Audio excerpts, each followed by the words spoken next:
Санжар Турдуговичти мен дагы жакшы билем, ыраттуу ушул мамлекеттик кызматта тепкич менен өсүп келаткан жетекчилердин бири катары.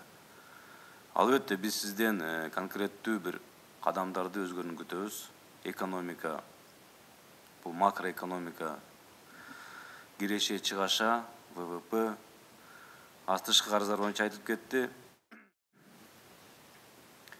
Мына келген грант деп эле биз ратификация кылганда ура давай бул бекер акча экен деп эле ратификация кылганды жаман адатка үйрөнүп алдык да. Ичине кирип көрсөк, биз мына жумуш топ түзүп аграр саясат комитетинде карап көрдүк. Бир эл эксперт $70.000 алат. Жергиликтүү эксперт $9.000 алат. Кылган ишинин дайыны жок.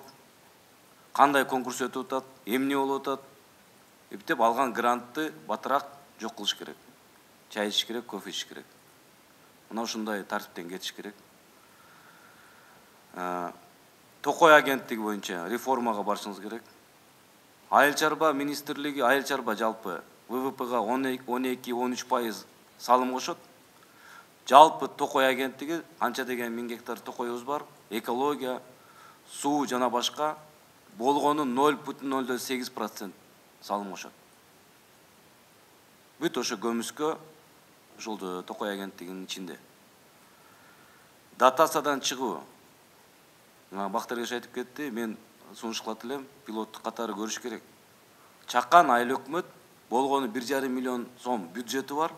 Ошол жерде Токой чарбанын жетекчиси дагы бар, айыл өкмөт башчысы дагы бар. Жалпы калк ошол жерде жергиликтүү калк Токойго аренда төлөйт, мөмөсүн терет, башкасын кылат. Бүт каражатты республиканын бюджетке алып кетет, бир тыйын калтырбайт айыл өкмөткө. Андай тартип болбойт деп. Дотациядан чыгыш үчүн жок дегенде 30%, 20%-ын калтырыш керек. Мен Кенжебек Сатымовдун оюна да кошулуп кетем. Жалпы жергиликтүү өзүн өзү башкарууну биз көтөргүбүз келсе, көтөрө турган болсок, анда каражатты бериш керек. Азыр Айнур Точин айтып кетти, жана сыртка ташып жаткан алтын кошмалар боюнча. Казакстанда, Санжар Турдугович, рентный налог деген бар. Бул ошо түздөн түз жаратылыш сырьёсун сыртка чыгарууда экспорттук пошлина киргизет бажы. Казакстан да бүгүнкү күндө толук кандуу ээптин мүчөсү. Кыргызстан дагы ээптин мүчөсү. Эмне үчүн биз налогду киргизсек болбойт? Ошол налогду киргизсек, ошол сыртка ташып жаткан концентраттардан кандайдыр бир пайызды алып калып бюджетке түшүрсөк болот. Бул 10 миллион эмес, бул 100 миллион деген каражат. Ошону мына конкреттүү 3-4 багытта айттым. Ушул үстүнөн бир иштеп чынында бир результат көргөзсөңүз деген ишеним. Мен сизди колдойм, ишиңизге Кудай буюрса өтүп калсаңыз ийгилик каалайм. Рахмат.